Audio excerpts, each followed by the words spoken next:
everyone, my name is May. Welcome to the Zit and the Wit. And I definitely think I should take out these braids that I've had in for 3 days. Give me 2 seconds, I'll be right back.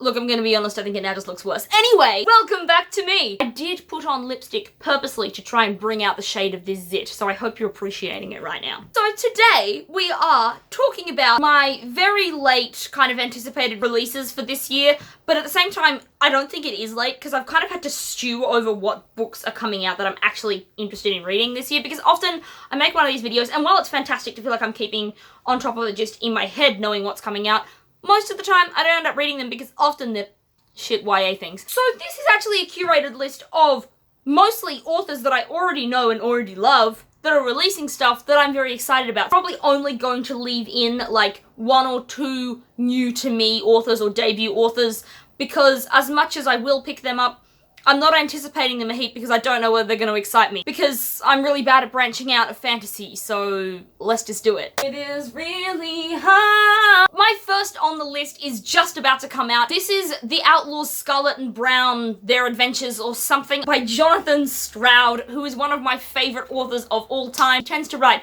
middle grey to YA, like it's middle grey feel. And what I mean by middle grade feel is that it's not YA feel, because we all know what YA feels like, which is often a pretty shit feeling. It's not that kind of feels generally. He writes really good vibes. Like middle grade, he's good at having vibes, and his books are just so vibe filled. Anyway, I'm very much looking forward to this. It seems like it's about an alternate England where kind of now it's all fallen to cops and robbers, is what it sounds like.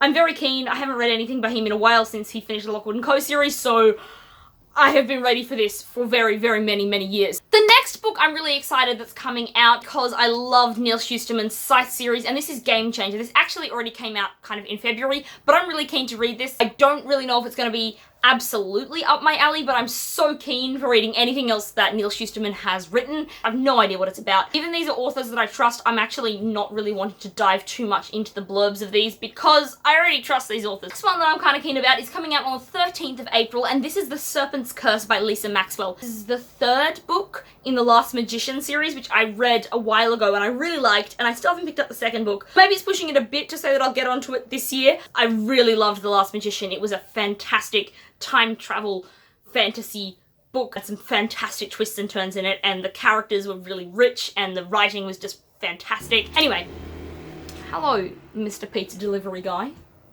No one ordered pizza here. Please go away. Okay, this next one is a new author to me, but this is How to Mars by David Edenbach. This book just looks really funny and really quirky, and apparently it's kind of similar vibes to Hitchhiker's Guide to the Galaxy style thing. It looks like it's going to be a comedic book, and after reading a lot of Terry Pratchett, wanting some books which part of their main focal point is just being funny, and How to Mars looks like it possibly could be that. The next one is probably one that I'm look, I kind of want to say almost most keen for this year, but that's probably overshooting it given I'm keen for quite a lot of these. But this is The Great Troll War by Jasper Fforde, and this is the 4th book in the Last Dragon Slayer series. Last Dragon Slayer is one of my favourite books of all time. The follow-on books I didn't like as much as the first one, but I love all of what Jasper Fforde manages to do. He's a guy who also manages to do comedy really well, but also he has a fantastic ability to deal with really hard topics in a way which makes them palatable. So, I don't know if it's the final book to this series, but having some more pieces, given especially the way The Eye of Zoltar, which was the 3rd book, the way it ended, I'm just absolutely hopping with excitement about the fact that this book is coming out. The next book, like The Serpent's Curse, is one that the 3rd book is coming out, but I haven't actually read the 2nd yet. This is Jade Legacy by Fonda Lee. I haven't read Jade War yet. I've read Jade City, but this was a book that I really enjoyed. Kind of an urban fantasy family gang war style book in like a Hong Kong feel kind of setting. This series is definitely adult fantasy, so don't go hopping into it if you aren't prepared for a lot of death, violence, sex, and swearing. Not to mention drugs, a lot of drugs as well. I really loved this book, and the fact the 3rd one's coming out is making me really want to charge on and keep reading. Clara and the Sun by Kazuo Ishiguro is coming out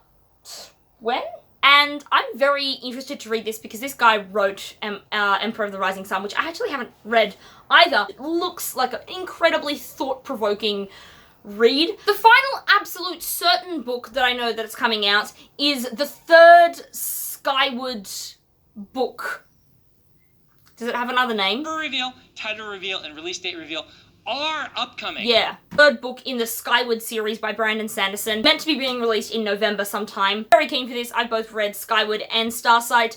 And so whatever the next book is called, don't think Sanderson is releasing anything else this year. I heard murmurings of maybe like Wax and Wane and the novella type things, but really I'm terrible at researching this stuff. He could end up doing a Brandon Sanderson and pop out of the blue and just be like, hey, I've written something else. I wouldn't put that past him to do that, so he is hoping. And now for a few books that I'm hoping are gonna come out this year. Oh, I'm hoping a lot, but I don't know. I have no date, I have no confirmation, I have a few twitterings. Firstly being another Nevermore book. I really hope we're gonna get the fourth book this year. I don't think that's gonna happen, but I'm really hoping. Like, that would be amazing. A woman can dream. My second dream would be to get the second book to the Alex Stern series, so The Ninth House by Leigh Bardugo. I've heard rumors that maybe it will be coming out in November of this year. I don't know if that's true. That may just be a lot of hearsay. Whoever started the hearsay and got my hopes up, if this isn't true, I'm gonna come for you. The next one that I'm kind of really hoping will come out is the 9th book in the Keeper of the Lost Cities